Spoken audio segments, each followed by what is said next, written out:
India का election system और India के 98 करोड़ वोटर्स इंडिया को वर्ल्ड की लार्जेस्ट डेमोक्रेटिक कंट्री बनाता है। लेकिन क्या आपने कभी सोचने की कोशिश की है कि 98 करोड़ वोटर्स के लिए free and fair election conduct करवाने की जिम्मेदारी किसके कंधों पे होती है?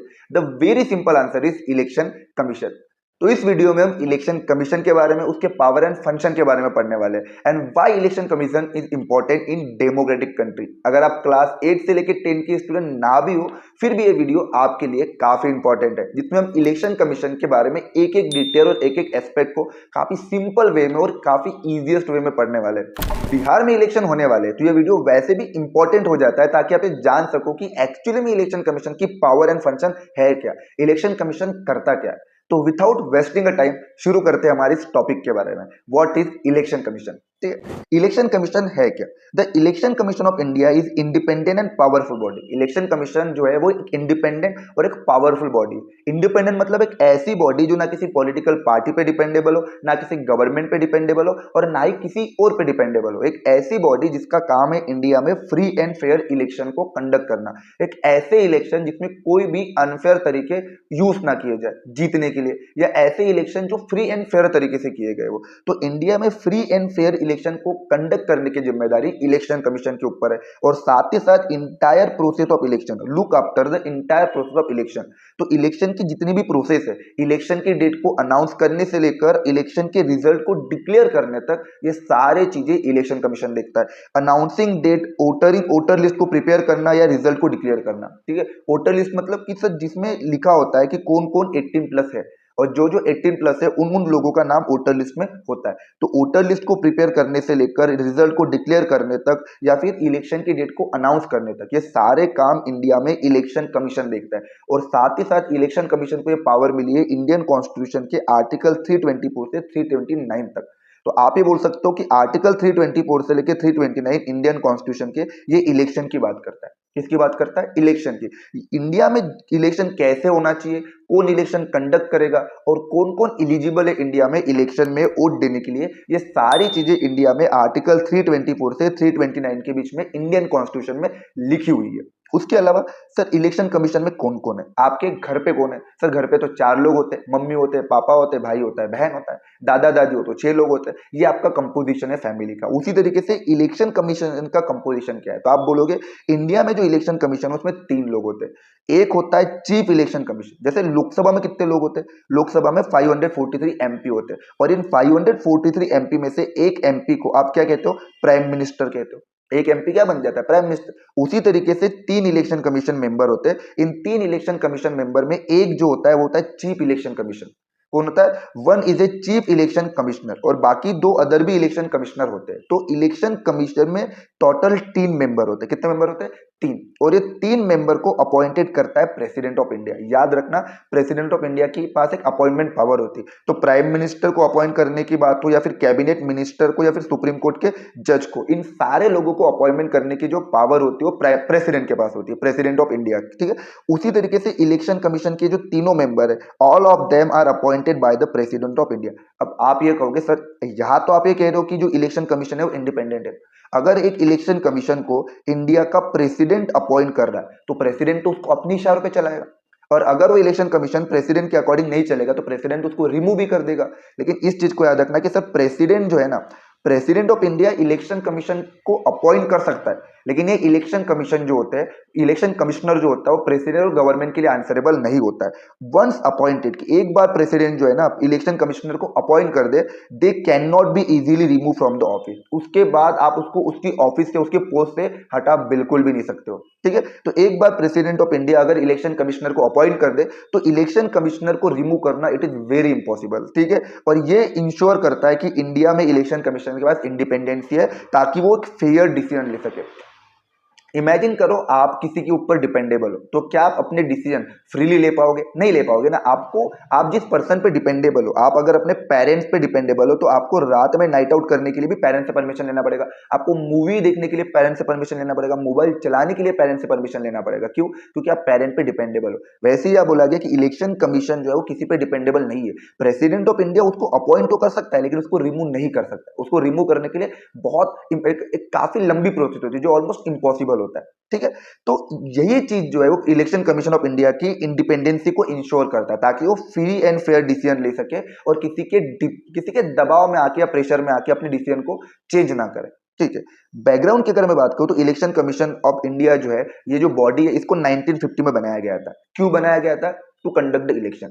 What is the main objective of election commission? तो आप बोलोगे to conduct free and fair election. India में फ्री एंड फेयर इलेक्शन को कंडक्ट करवाने के लिए इलेक्शन कमीशन को बनाया गया था। कब बनाया गया था? तो election commission was establish in 1950।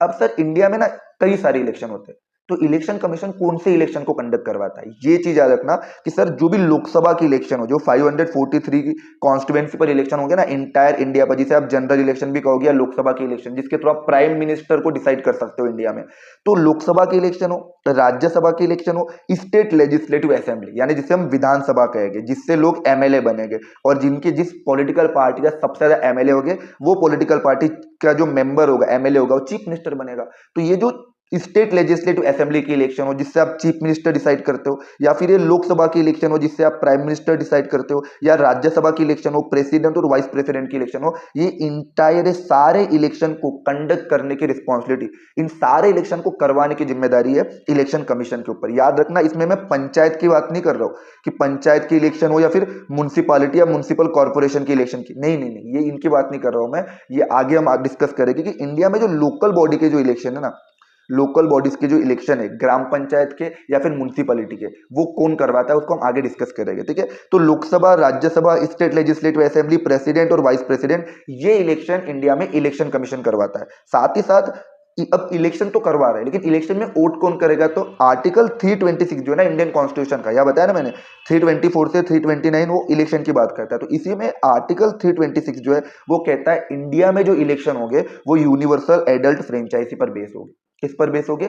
Universal adult franchise पर बेस होगे। तो election shall be held on the basis of universal adult franchise, कि इंडिया में जो इलेक्शन हो रहे हैं वो यूनिवर्सल एडल्ट फ्रेंचाइजी पर होंगे। यूनिवर्सल एडल्ट फ्रेंचाइजी मतलब कि all the citizen of India, हर वो सिटीजन जिसकी इंडिया में एज 18 प्लस है, उसके पास राइट टू वोट है। उसके पास क्या है? राइट टू वोट है। हर वो सिटीजन जिसकी एज 18 प्लस है उसके पास वोटिंग राइट है। फिर उसका जेंडर कुछ भी हो, कास्ट कोई भी हो, रिलीजन कोई भी हो, रेस कोई भी हो, डजंट मैटर। हर वो एवरी सिटीजन ऑफ इंडिया जिसकी एज 18 या 18 प्लस है उसके पास वोटिंग राइट है।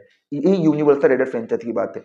और एक चीज आपको बताओ, पहले इंडिया में वोटिंग एज 21 हुआ करता था, लेकिन आज इंडिया में वोटिंग एज जो है वो 18 है, पहले 21 हुआ करता था। तो आप कमेंट करके एक बात बताइए कि इंडिया में किस प्राइम मिनिस्टर ने वोटिंग एज 21 से 18 कर दी? आपको कमेंट करके बताना है कि किस प्राइम मिनिस्टर ने इंडिया में वोटिंग एज को 21 से 18 किया है। ठीक है, उसके अलावा इंडिया में जो पहली बार जो जनरल इलेक्शन हुए थे, जनरल इलेक्शन मतलब लोकसभा के इलेक्शन, तो इंडिया में जो पहली बार जनरल इलेक्शन हुए थे इंडिपेंडेंट इंडिया के, वो 1951 में हुए। अब कई लोग ये कहते हैं कि सर 1947 में इंडिया में पंडित जवाहरलाल नेहरू प्राइम मिनिस्टर थे तो इलेक्शन, सर वो इलेक्शन के थ्रू नहीं हुए थे, वो यूनिवर्सल एडल्ट फ्रेंचाइजी के बेसिस पे या फ्री एंड फेयर इलेक्शन नहीं थे, वो अलग तरीके से, तो हम बाद में डिस्कस करेंगे। लेकिन ये चीज याद रखना कि इंडिया में इंडिपेंडेंट इंडिया के जो पहली बार इलेक्शन हुए थे ना वो 1951 में हुए थे। कब हुए थे?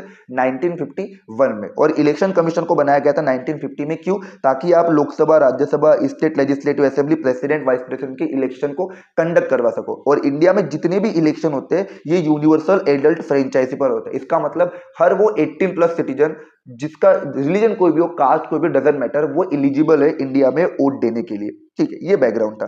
अब उसके अलावा सर इलेक्शन कमीशन करता क्या है?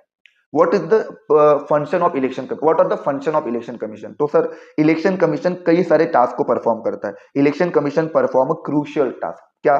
सर इंडिया में इलेक्शन डेट को अनाउंस करना, इंडिया में इलेक्शन रिजल्ट को डिक्लेयर करना, साथ ही साथ पॉलिटिकल पार्टी को रजिस्टर्ड करना। इंडिया में जितनी भी पॉलिटिकल पार्टी, इलेक्शन कमीशन के under more then 750 political party है, तो इन सारे पॉलिटिकल पार्टी को रजिस्टर्ड करना, पॉलिटिकल पार्टी को सिंबल प्रोवाइड करना, किसी को लोटस, किसी को पंजा, किसी को झाड़ू, किसी को एलिफेंट, ये जो सिंबल है पॉलिटिकल पार्टी के, ये पॉलिटिकल पार्टी को सिंबल प्रोवाइड करना, उनको रजिस्टर्ड करना, ये सारा काम इलेक्शन कमीशन के ऊपर है। दूसरी चीज, इंडिया में इंटायर इलेक्शन प्रोसेस को ध्यान देना।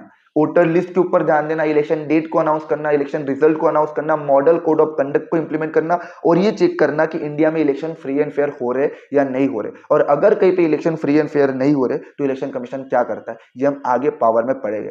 तो इलेक्शन कमीशन का फंक्शन क्या है सर, इलेक्शन डेट को अनाउंस करना कि ताकि आप इलेक्शन डेट जानकर उस दिन बूथ पर जाकर अपना वोट कास्ट करो, पॉलिटिकल पार्टी को रजिस्टर्ड करना, पॉलिटिकल पार्टी को सिंबल प्रोवाइड करना, ये इलेक्शन कमीशन का काम है। इंटायर इलेक्शन प्रोसेस को चेक करना, और इंडिया में जब इलेक्शन चल रहे हो ना तो मॉडल कोड ऑफ कंडक्ट लागू करना। Model code of conduct India में सबसे पहले केरला ने लागू किया था।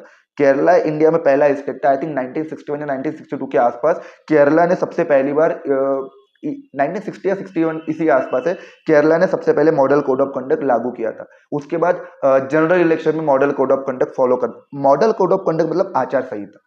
ये क्या कहता है, ये कहता है कि कोई भी पॉलिटिकल पार्टी का कैंडिडेट या लीडर इलेक्शन के टाइम पे डरा धमका कर पैसे देकर वोट नहीं मांग सकता है, वो रिलीजन के नाम पे वोट नहीं मांग सकता है, कास्ट के नाम पे वोट नहीं मांग सकता, किसी रिलीजियस प्लेस पर प्रचार नहीं कर सकता, और ना ही किसी एब्यूसिंग लैंग्वेज को गाली गलौज देकर किसको डिफेम कर सकता है, किसी अपोजिशन कैंडिडेट को। ये सारी चीजों को देखरेख करना किसका काम होता है, इलेक्शन कमीशन का। ठीक है, उसके बाद पावर क्या है sir, most important, power of election commission of India. India में जो इलेक्शन कमीशन है ना उसकी पावर क्या है सर, पावरफुल कितना इलेक्शन कमीशन। तो what are the power of election commission of India, election commission of India की पावर क्या है सर। पहला काम मैंने अभी बताया, इंडिया में इलेक्शन के हर एस्पेक्ट को कंडक्ट करना, कंट्रोल करना।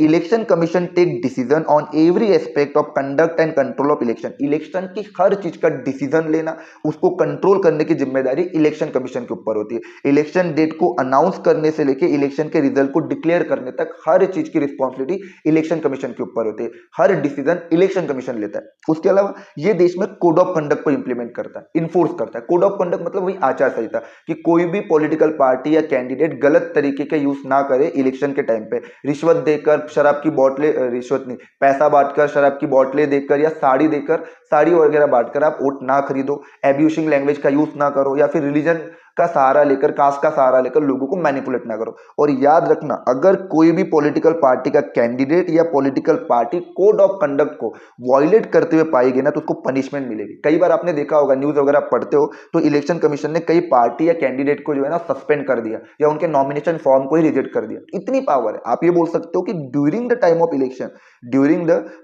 इलेक्शन इलेक्शन कमीशन जो है ना वो सबसे बड़ा पावरफुल पर्सन होता है, या आप बोल सकते हो कंट्री का बाप होता है। ठीक है, तो इलेक्शन कमीशन के पास इलेक्शन के टाइम पे बहुत ज्यादा पावर होती है। अगर ये लगा कि कैबिनेट मिनिस्टर का, किसी मिनिस्टर का नॉमिनेशन फॉर्म गलत है तो नॉमिनेशन फॉर्म रिजेक्ट कर सकता है, इतनी पावर होती है। उसके अलावा during the election period, election के टाइम पीरियड में इलेक्शन कमीशन जो है ना वो गवर्नमेंट को भी ऑर्डर दे सकता है। आप सोचो कि कंट्री में, डेमोक्रेटिक कंट्री में सबसे पावरफुल होती है इलेक्टेड गवर्नमेंट, लेकिन यहां क्या बोला गया कि नहीं, इलेक्शन के टाइम पीरियड में इलेक्शन कमीशन गवर्नमेंट को भी ऑर्डर दे सकता है कि आप कुछ गाइडलाइन को प्रॉपरली फॉलो करो। ठीक है, to prevent use and misuse of the government power. तो गवर्नमेंट पावर को मिसयूज होने से बचाने के लिए इलेक्शन कमीशन गवर्नमेंट को भी ऑर्डर दे सकता है कि आप ये गाइडलाइन को फॉलो करिए, आप इस गाइडलाइन का मिसयूज कर रहे हो करके। ठीक है, अगर आपको 1971 के इलेक्शन के बारे में थोड़ा भी पता हो, जो इंडिया में हुए थे जनरल इलेक्शन जिसमें इंदिरा गांधी प्राइम मिनिस्टर बनी थी, तो 1971 के इलेक्शन में ये पाया गया था कि इंदिरा गांधी ने कहीं ना कहीं कुछ चीजों का मिसयूज किया, गवर्नमेंट रिसोर्सेज का मिसयूज किया, जो मॉडल कोड ऑफ कंडक्ट के अगेंस्ट में। तो उनके अगेंस्ट में सुप्रीम कोर्ट में केस चला था। तो इमेजिन करो, हाई कोर्ट ने उन्हें कन्विक्ट डिक्लेयर कर दिया था और सुप्रीम कोर्ट में केस चल रहा था इंडियन प्राइम मिनिस्टर के ऊपर। इमेजिन करो, that is the power of democracy, कि आप प्राइम मिनिस्टर भी हो, डजंट मैटर, अगर आपने कुछ चीजों का वायलेशन किया है इलेक्शन के टाइम पीरियड में तो आपके ऊपर केस चल जाएगा। ठीक है, आज ये एक्सपेक्ट नहीं कर सकते आप।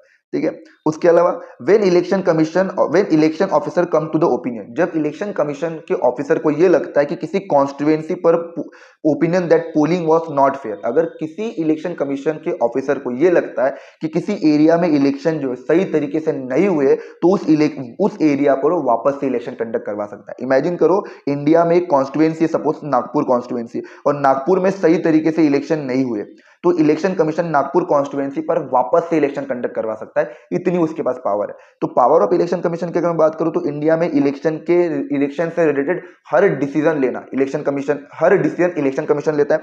इंडिया में मॉडल कोड ऑफ कंडक्ट को इंप्लीमेंट करता है इलेक्शन कमीशन, और अगर कोई पार्टी या candidate model code of conduct को वायलेट करता है उसको पनिशमेंट देना, साथ ही साथ गवर्नमेंट को ऑर्डर देना कि आप कुछ गाइडलाइन को फॉलो करो। उसके अलावा अगर किसी कॉन्स्टिट्यूएंसी पर पोलिंग या वोटिंग सही तरीके से नहीं हो रही है तो उस कॉन्स्टिट्यूएंसी पर रिपोर्ट करवाना, वापस से इलेक्शन करवाना। तो that are all the power of this are all the power of election commission. तो ये पूरी इलेक्शन कमीशन की पावर है। तो आप ये बोल सकते हो कि भैया इलेक्शन के टाइम पीरियड में ना, इलेक्शन के टाइम पीरियड में इलेक्शन कमीशन से बड़ा कोई नहीं है।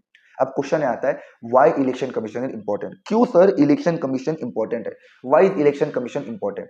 ठीक है, इलेक्शन कमीशन क्यों इंपॉर्टेंट है सर। पहली चीज तो है कि इंडिया एक डेमोक्रेटिक कंट्री है। इंडिया क्या है, डेमोक्रेटिक कंट्री, और डेमोक्रेटिक कंट्री को, किसी भी कंट्री में डेमोक्रेसी को प्रोटेक्ट करने के लिए इलेक्शन कमीशन बहुत जरूरी है। इमेजिन करो आपकी क्लास में मॉनिटर का इलेक्शन हो रहा है और क्लास में 40 बच्चे, 40 बच्चों की क्लास में अगर मॉनिटर का इलेक्शन हो रहा है और जो ऑलरेडी एक बच्चा मॉनिटर था जिसका नाम होगा ए, अब वही अगर इलेक्शन करवा रहा है, मॉनिटर ही क्लास में इलेक्शन करवा रहा है, तो क्या वो मॉनिटर कभी इलेक्शन हारेगा? नहीं। वो क्यों अपने आप को इलेक्शन में हरवाएगा? वो ऐसे ही सिस्टम बना के रखेगा जिसके थ्रू कभी इलेक्शन हार ही नहीं सकता। तो क्या ये फ्री एंड फेयर इलेक्शन हुए? नहीं। अगर कांग्रेस, बीजेपी, आम आदमी या कोई अदर पॉलिटिकल पार्टी इंडिया में इलेक्शन कंडक्ट करवाएगी तो वो ऐसे सिस्टम बना के रखेगी कभी इलेक्शन हारे ही ना। इसलिए एक ऐसी बॉडी होती है जो इंडिपेंडेंट होती है, जो लोगों के वोट की वैल्यू करती है कि आपने जेन्युइन जिस पर्सन को वोट किया है, जिस कैंडिडेट को वोट किया है, वो वोट उसी को मिला है, और जिसे मेजोरिटी ऑफ द पॉपुलेशन ने वोट किया है वही पार्टी या वही कैंडिडेट जो है वो इलिजिबल होगा गवर्नमेंट बनाने के लिए या प्राइम मिनिस्टर बनने के लिए। तो इलेक्शन कमीशन जो है ना, इंडिया की किसी भी कंट्री की डेमोक्रेसी को प्रोटेक्ट करता है, और विदाउट इलेक्शन कमीशन, बिना इलेक्शन कमीशन के इलेक्शन कभी भी फ्री एंड फेयर हो ही नहीं सकते। अगर कोई पॉलिटिकल पार्टी इलेक्शन करवाएगी तो ऐसे लूपहोल्स रखेगी, ऐसा सिस्टम बनाएगी जिसके थ्रू हमेशा इलेक्शन जीती जाए। तो without election commission election would be unfair. बिना इलेक्शन कमीशन के इलेक्शन जो है अनफेयर तरीके से होगा, फ्री एंड फेयर तरीके से नहीं होगा, या फिर पावरफुल पीपल जो है इन्फ्लुएंस करेंगे, जिसके पास ज्यादा पैसा होगा, जिसके क्रिमिनल रिकॉर्ड होंगे, जिसके बहुत सारे कॉन्टैक्ट होंगे, जिसके रिसोर्सेज होंगे, जो रीच होगा, पावरफुल होगा, वो अपनी मनी एंड मसल पावर का यूज करके इलेक्शन को जीत जाएगा। तो ये फ्री एंड फेयर इलेक्शन नहीं होंगे। तो इंडिया में या किसी भी डेमोक्रेटिक कंट्री में फ्री एंड फेयर इलेक्शन करवाने के लिए, अनफेयर इलेक्शन को रोकने के लिए और डेमोक्रेसी को प्रोटेक्ट करने के लिए इलेक्शन कमीशन इंपॉर्टेंट है। इलेक्शन कमीशन ये इंश्योर करता है कि इंडिया के हर सिटीजन का वोट जो है वो मैटर करे। एवरी वोट काउंट इक्वली, चाहे आप अंबानी हो, चाहे आप सलमान खान हो, आलिया भट्ट हो, विराट कोहली हो, या फिर सुमित सर हो, हर किसी का वोट जो है इक्वली काउंट किया जाएगा, चाहे वो गरीब हो या फिर अमीर हो। ठीक है, उसके बाद सर कुछ एग्जांपल बताओ। देखो इलेक्शन कमीशन इतना पावरफुल है ना कि इलेक्शन कमीशन के सामने कोई नहीं बोल सकता। वो कहता ना कि वो एक मीम आपने सुना होगा, एलविज भाई के आगे कोई बोल सकता है क्या? उसी तरीके से इलेक्शन कमीशन इतना पावरफुल है कि इलेक्शन कमीशन के सामने कोई कुछ नहीं बोल सकता। ठीक है, तो कुछ एग्जांपल यह बताया गया कि 2019 में जब लोकसभा के इलेक्शन चल रहे थे तो इलेक्शन कमीशन ने कई सारे पॉलिटिकल लीडर को बैन कर दिया था, क्योंकि वो कैंपेनिंग के टाइम पे, प्रचार प्रसार के टाइम पे, जब वो प्रचार कर रहे थे अपने लीडर का या पार्टी का, उस समय कई ऐसे लीडर थे वो मॉडल कोड ऑफ कंडक्ट को वायलेट कर रहे थे। तो इलेक्शन कमीशन ने पॉलिटिकल लीडर को ही बैन करवा दिया था। आप सोचिए। उसके अलावा 2021 में वेस्ट बंगाल में जब इलेक्शन हो रहे थे तो इलेक्शन कमीशन ने कई बूथ पर, कई कॉन्स्टिट्यूएंसी पर वापस से इलेक्शन करवाने के लिए कहा गया, वापस से इलेक्शन करवाने के ऑर्डर दिए गए। क्यों? क्योंकि उस कॉन्स्टिट्यूएंसी पर इलेक्शन सही तरीके से नहीं हुए थे, या उस कॉन्स्टिट्यूएंसी पर वायलेंस हुआ था। तो वेस्ट बंगाल में 2021 में जब इलेक्शन चल रहे थे तो इलेक्शन कमीशन ने कई बूथ पर, कई ऐसे बूथ थे, बूथ मतलब जहां पे अपना वोट कास्ट करते हो, तो उन बूथ पर वापस से इलेक्शन कंडक्ट करवाने के ऑर्डर दिए थे, क्योंकि वहां पे वायलेंस हुए थे, लड़ाई झगड़े हुए थे और कुछ इरेगुलरिटीज थी। तो ये चीजें, ये एग्जांपल बताती है, ये एग्जांपल ये शो करता है कि इलेक्शन कमीशन कितना पावरफुल है, उसके पास कितनी पावर है, कितनी अथॉरिटी है, और वो इंडिपेंडेंट है करके। तो इलेक्शन कमीशन की इंडिपेंडेंसी को बताने के लिए ये एग्जांपल परफेक्ट है, जो बताता है कि आप गवर्नमेंट में कोई भी हो, डजंट मैटर, इलेक्शन कमीशन, जब इलेक्शन चल रहे हो ना तो इलेक्शन कमीशन के सामने कोई नहीं बोल सकता। इस तरीके से आप इलेक्शन कमीशन को डेमोक्रेसी का गार्जियन बोल सकते हो, जो ये इंश्योर करता है कि पंचायत के इलेक्शन हो या म्युनिसिपैलिटी के या लोकसभा के इलेक्शन में, लेजिस्लेटिव असेंबली के election, her election free and fair तरीके से कंडक्ट होना चाहिए। और यही इलेक्शन कमीशन इंडियन डेमोक्रेसी को या किसी भी कंट्री के डेमोक्रेसी को और ज्यादा पावरफुल बनाता है।